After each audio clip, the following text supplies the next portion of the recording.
white boy, but I'm down to get black and blue. If I catch it, it's a rap for you. Ooh, he's a white boy. I'm down to get black and blue. Like, I'm down to fight, son. I'm down to fight. And then a little details like, he's like, I'm like my, what's up, everybody? We are back with another reaction. And it's been a while since we visited our good old friend, Tommy Macdonald. And, well, seems like he's back on his shit, literally, with Whiteboy Sh by Tom Macdonald.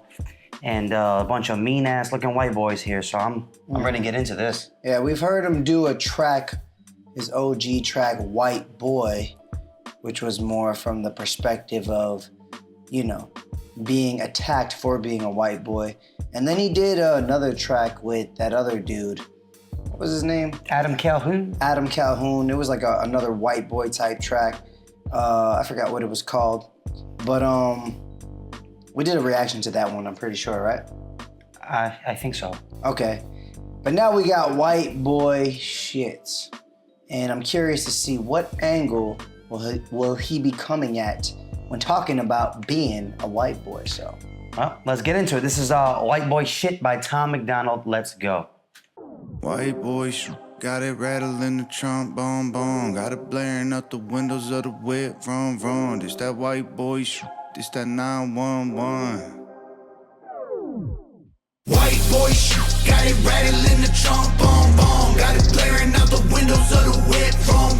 This that white boy sh, this that 911. Boom.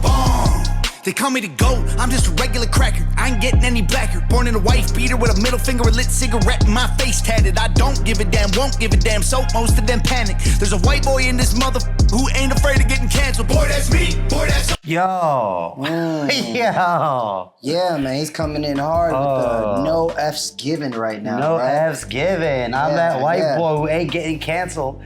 Yeah, and then I'm gonna say this. I never, I don't really say this often, but just off the jump, I think the hook is a win.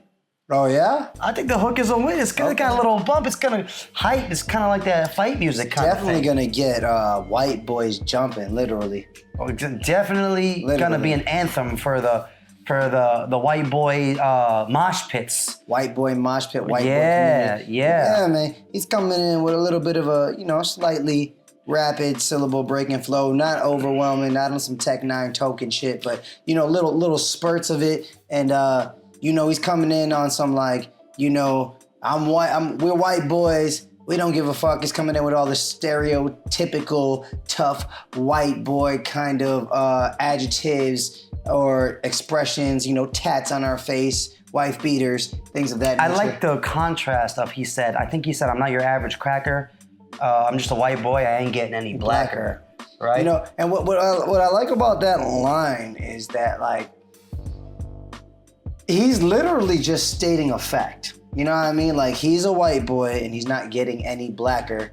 But I think he's kind of also doing it to trigger the lefties and the woke side of things. You know what I'm saying? But if you like really, and it will trigger certain people just because of the language he's using, the word blacker, But if you really think about what he's saying, he's not really saying anything to disrespect anybody. He's just saying, I'm not gonna get any blacker. I'm a white boy and this is a fact.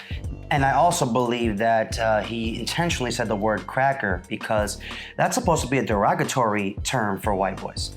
So he's saying it on some, like, he's just kind of owning up to it in a way like, I'm calling myself a cracker, so there's no way you calling me a cracker is gonna affect me. Okay. Wife beater with a middle finger, a lit call me the GOAT, I'm just a regular cracker. I ain't getting any blacker. Born in a wife beater with a middle finger, a lit cigarette, and my face tatted. I don't give a damn, won't give a damn, so most of them panic. There's a white boy in this mother who ain't afraid of getting canceled. Boy, that's me. Boy, that's us. We got white boys by the trucks. We got honkies by the hundreds. We got rednecks popping trucks. I got an attitude like Dad had when he had a few, like a match in a can of fuel. White boy, but I'm down to get black and blue. If I catch it, it's a rap for you. Ooh, he's a white boy. I'm down to get black and blue. Like, I'm down to fight, son. I'm down to fight. And then a little details like he's like, I'm like my dad when he had a few. So it's like insinuating like child abuse or like domestic disturbances. He's really painting a picture of that gritty, dirty, kind of trailer park white boy situation, you know, painting that picture in your head. He's got all these like neo-Nazi looking white boys here. I'm not calling them neo-Nazis. I'm just saying they look like them. Well, let's rephrase that. I don't want to say they're neo-Nazi looking. They just look like jail looking. Jail looking. Exactly. They look like white boys who just got out of jail. Yeah, you know, like they're jail built. Like they chill in the fucking yards and they're lifting weights. They're benching all day, every day. They got fucking tats and stuff. Yeah, man. He's really just owning up being a white boy, and he's really owning up being a specific type of white boy, maybe that middle America, southern white boy vibe. I mean, he's always kind of, you know, appealing to that side of the spectrum, you know, that conservative side, that super non-woke, basically the opposite of anything left, really.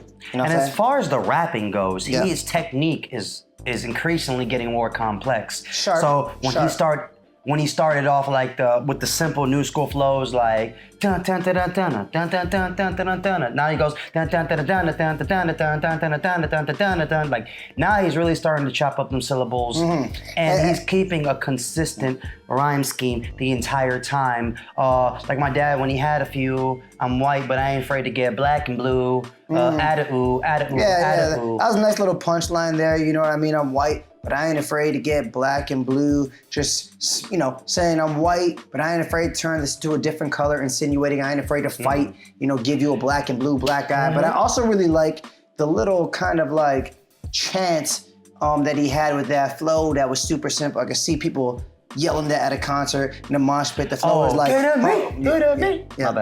flow is, sorry. Oh, you just did it anyways. No, you can do it. I'll cut it out. The flow was just kind of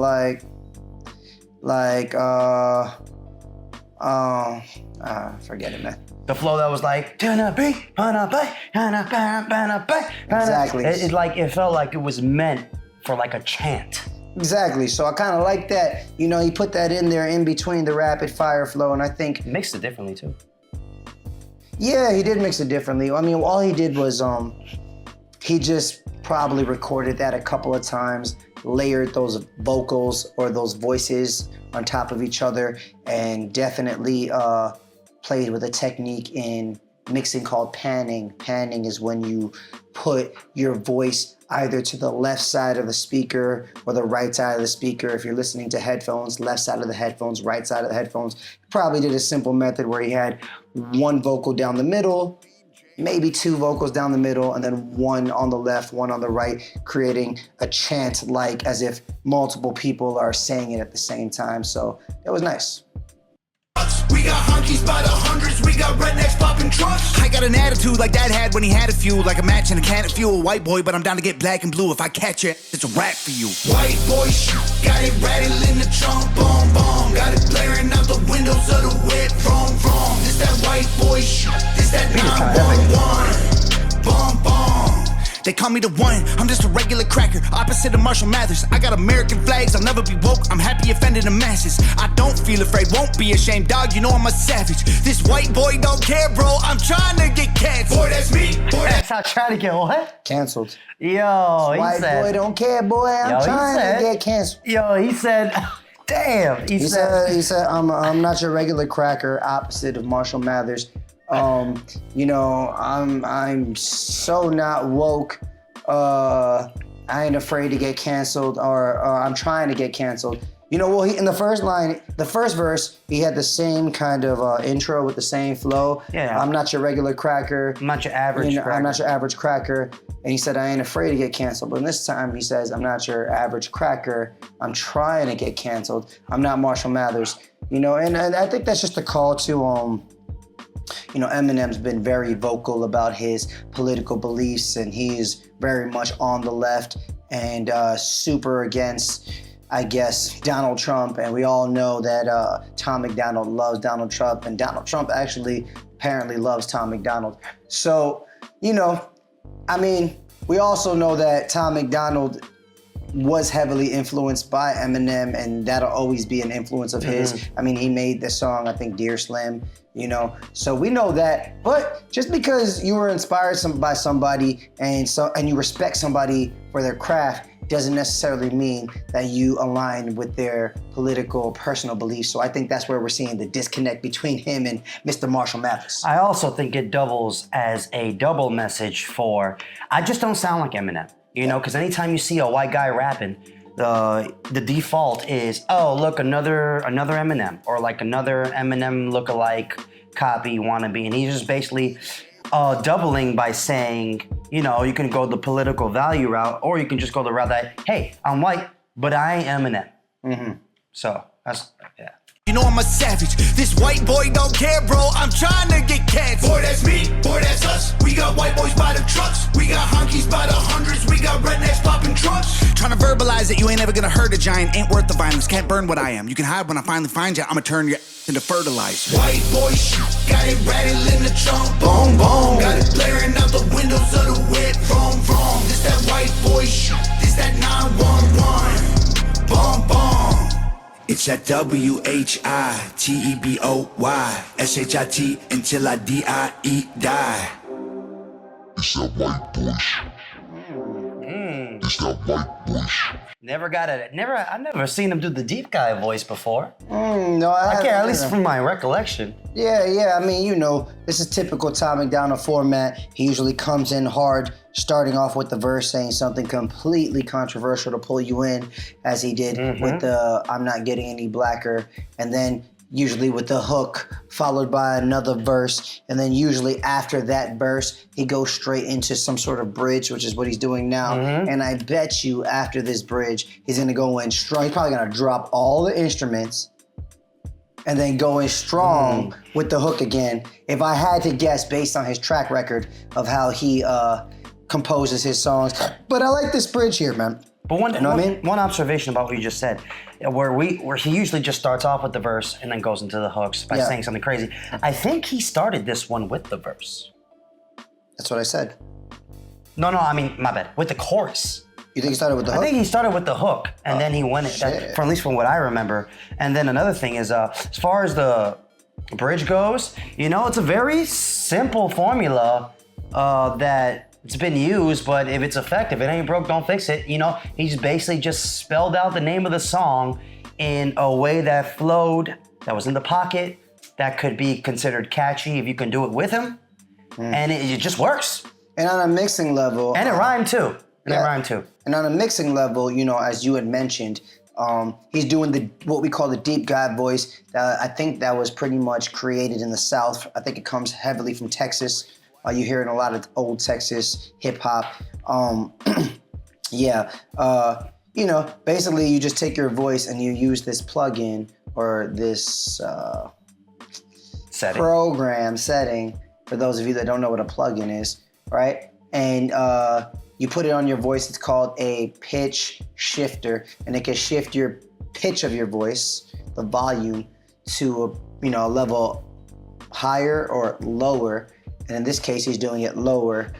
He's probably shifting it like 2 pitches down, maybe 3, and it gives us that deep guy voice. Whereas if you pitched it up, you would get that chipmunk voice, kind of like, you know, you hear Kendrick Lamar do it a lot when he layers his verses. That's a good point. He's got that high, exactly, that high, you know, and those are really good. You know, these techniques are really good to kind of display people's thoughts and the emotion behind the thought. That's true. You know, like oftentimes when they do the chipmunk voice, it's kind of like the voice in your head that is talking to you in your head, but you don't hear it out loud. They do it. Kendrick Lamar does that a lot. He did it in swimming pools. You know what I mean?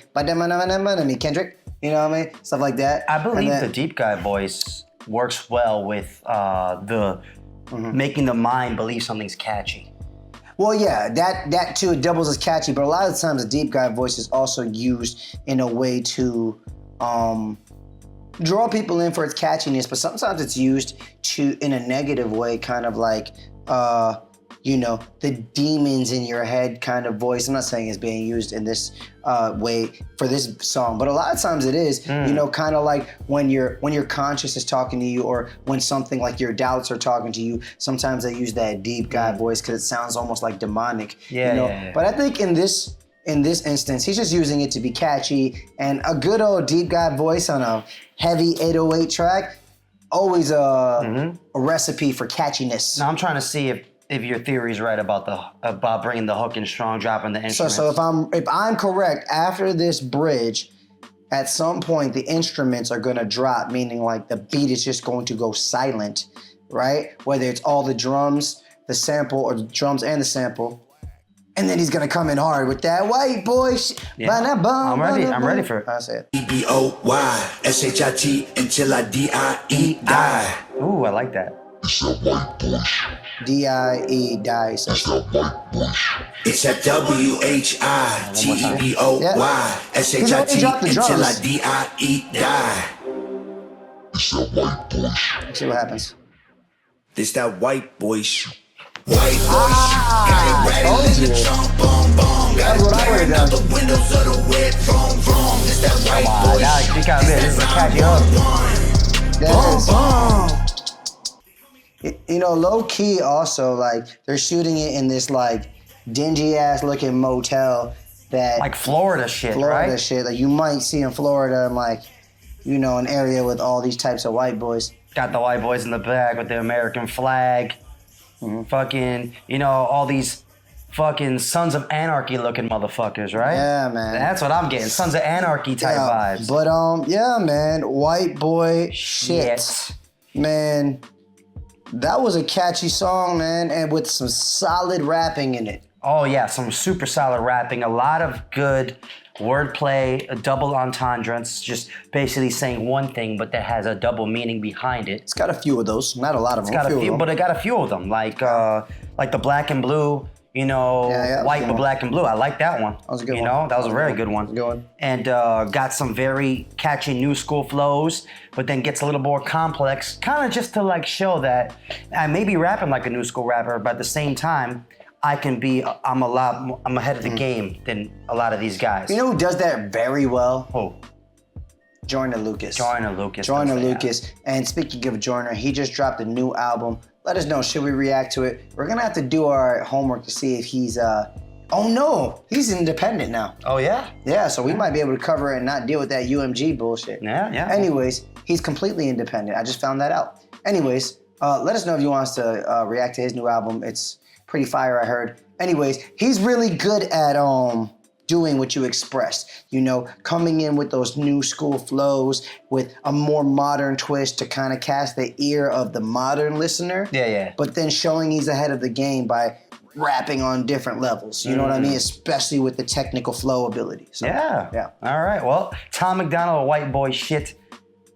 I thought it was dope. I thought it was pretty cool. Honestly. I think it's one of his better songs in his catalog in a long. Like I would listen to this regularly, and I'll say that about every Tom Macdonald song. If I'm being honest with you, you know, he's got epic videos. He's definitely a good rapper. He's a good artist. He definitely knows his lane. He's got the independent game on lock. But I don't really like all his songs, but I like this one. Yeah, and even if I like the song, a lot of times I'll just like it from the perspective of the artist, like an artistic expression. Like, I like that he stood up for what he believed in. I like that he had this dope visual behind it.